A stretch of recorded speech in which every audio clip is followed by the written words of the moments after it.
We're going to talk about getting ready for the QRPX and any other competitions in general. We're going to start off with a site survey, discussing how to pick the best site. It may not be your normal operation center, and get an idea of what you need to look for and what you need to avoid. So I'll bring something up. I'm out here, kind of in an isolated site. I don't really have a lot of resources. Um, I'm in between a bunch of tall buildings. I got 220 power, running low on fuel, and maintenance is rough. So site selection for me primarily, I thought to get away from things. Buildings were my biggest enemy. The antenna that I have set up in my office, I don't have much success with, besides a few local stuff. So I wanted to get away from buildings, getting reflections or getting trapped in the hole. That was probably my number one priority, was getting away from buildings, and then my number two priority was atmospheric quiet. Yeah, I wanted to be somewhere where there wasn't a lot of noise, not a lot of generators, not a lot of power sources, stuff like that. And I set up a Nivis antenna out in the tree line outside of our motor pool. And man, I could hear everything. Like I said earlier to Jared, I heard a guy coming in from the U.S. Into Poland, and it was pretty remarkable. So yeah, I would definitely say uh, your big obstructions, whether man-made or natural, is a huge thing when you talk about propagation. I really have to worry about a low takeoff angle, um, and high frequencies if I plan on getting back to the U.S. I'm going to struggle with that. Um, I shot my azimuth, and there wasn't many places. And then secondly, um, you know how quiet I can get my environment to be, so there's not a lot of man-made noise surrounding me. That's what I got.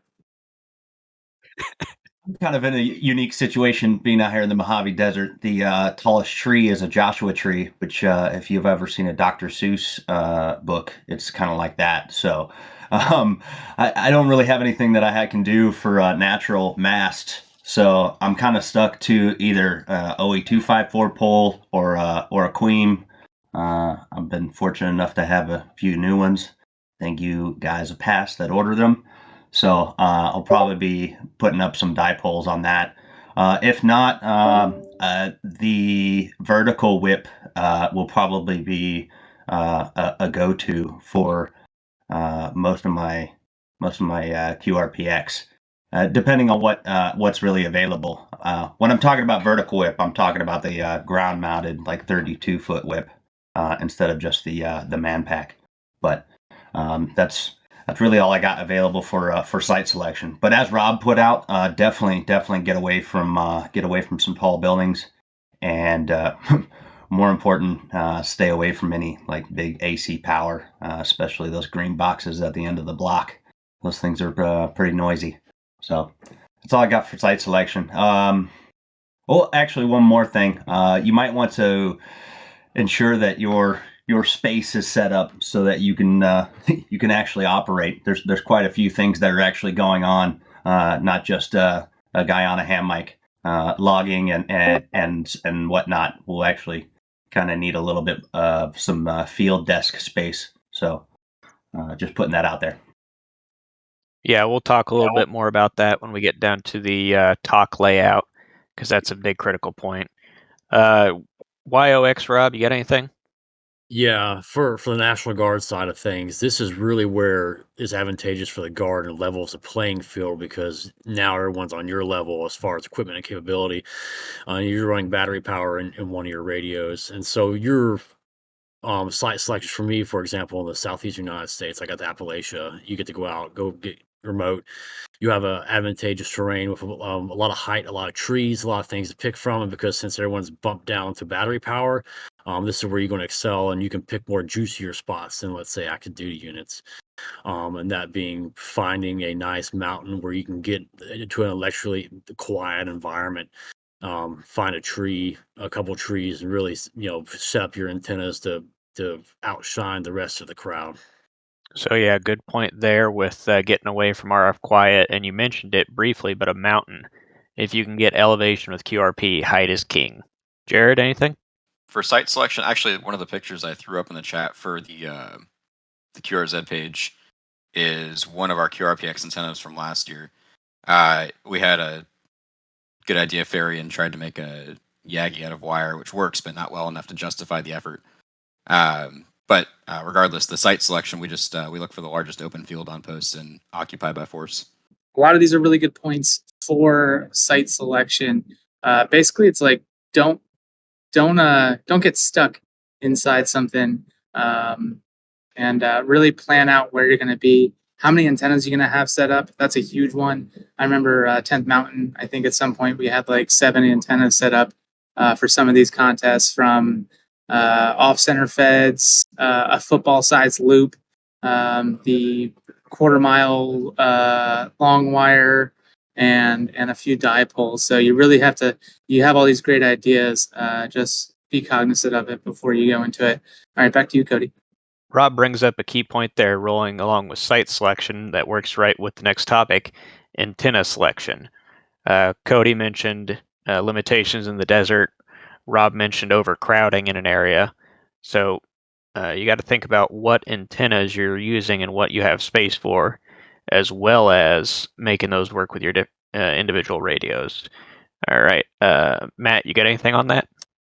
When we look at this at an amateur radio look, we talk about like spacing your antennas, but military radios have a very good way of separating. I'm forgetting the name of the word that I'm looking for, but having a RF sensitivity between the receivers and transmitters. So spacing your antennas is a very good idea.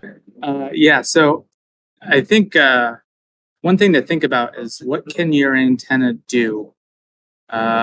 What is your antenna capable of, and how is it going to propagate? Sometimes it might be better to choose a dipole versus a vertical. Sometimes it might be better to choose building something resonant versus using a terminated NFED with a lossy balun. We get issued this stuff in the military so it can work across all frequencies. But what really pays off for some units is when they truly target, like Jared mentions, when you truly want to target a specific contact, you have to sometimes make that antenna. And that's the difference between a competition and just, setting up an antenna and going and even operationally, you might be set up where you're like, hey, I set this up in an inverted V every single time, and that's just what I was told to do. Well, maybe that's not going to be what gets you the 4,000 mile shot that you want to get. That being said, try new things during this event. Like, there was a group from a bunch of Marines from North Carolina that called us, I think it was last year, and they're like, hey, we want to do a comms check with you. Like, we just have a wire thrown out on the ground. And I'm like, okay. And we got in touch with them, right? So sometimes it works. You have to know what's going to change the parameters of how your antenna operates, whether you induce gain or reduce gain, whether you use something that's longer than a half wavelength or not. If I'm on a 10-meter frequency using the 100 and however many foot 1944, how's it going to be different? What are the standing waves actually looking like? That gets a little bit deeper into theory, but something really cool that Cody mentioned and that Cody has used before is a modified OE254 to do 10-meter contacts. And I think, Cody, how about you just tell us a little bit about that?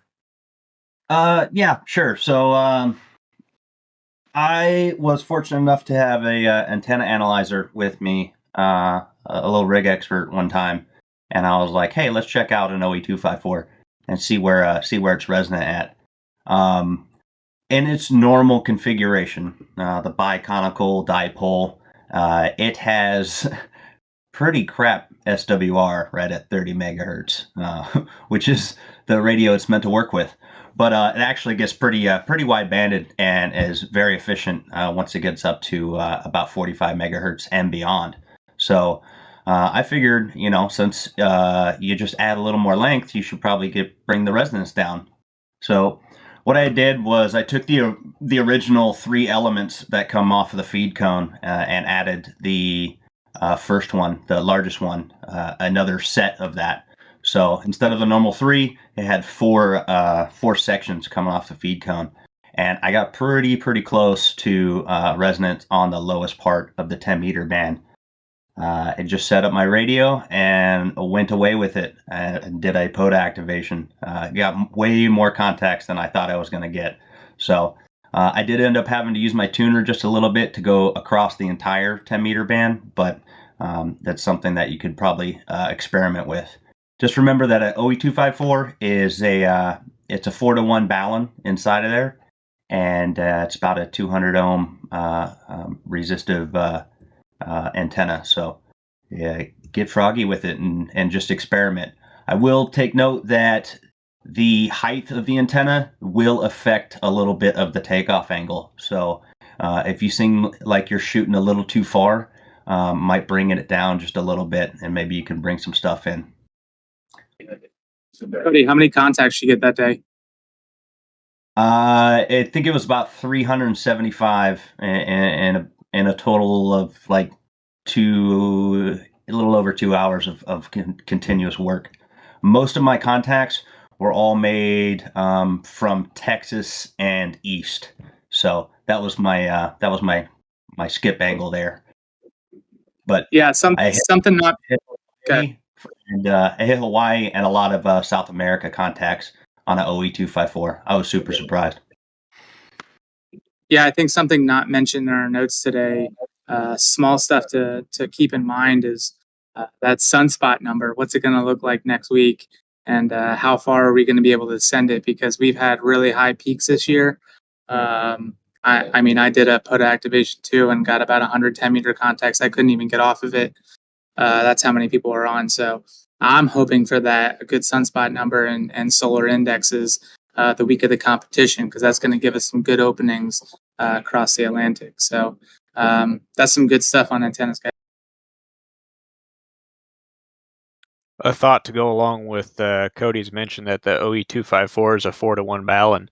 That's perfect for an off-center fed dipole. I'm not sure how well it'd work to connect that together, maybe get a couple bolts and ring terminals and try and improvise an off-center fed out of it if you need frequency flexibility. Yeah, so for antennas with the guard side, a lot of equipment you can't find or is not functional, or you can't find all the pieces because you guys went through it. But for QRPX, it's again levels the playing field for a guard guy. You can find your one functioning feed line, you can find your one functioning antenna or antenna wire, and that one balun, and that'll get you competitive in the competition. And use your site selection to your advantage and throw a random length wire into a tree in a vertical configuration. Have the balun on the ground. That's completely fine. Use your radio strength to your advantage of the internal coupler function, and you'll be a competitive competitor in QRPX as a reserve or National Guard guy. I'll just say I'm a big fan of resonant antennas, and for QRPX, the amount of frequencies that are in the area that you're actually going to use are pretty low, so you have the ability to create resonant antennas for most of those frequencies, and having multiple antennas is a good idea. And then to answer the question in the chat, I think that correct me if I'm wrong, the balun for 1944 should be 9-to-1, right? Or something like that, a little higher. Negative. It's a 12-to-1 balun. Either you have the 150 watt version or the 400 watt version, but both of them are 12-to-1. The terminating resistors on the end, they're 600 ohms, so 600 down to 50 ohms, that's 12-to-1, regardless. But that's what's given it that really low SWR across the entire HF band. Tricky part about that antenna is because it's multi-banded. Finding the resonant frequency is really determined on the overall length of it. So you do have a little bit of losses with the heat there. But 12. Yeah, what's crazy about the 1944 too, and Cody had a lot of time in the field at a retrans site to do this, is that it performs differently whether you have the terminating resistors connected, whether you have the ground stakes in. Like it will perform drastically differently on what frequencies you want it to. So you have to pay attention to that.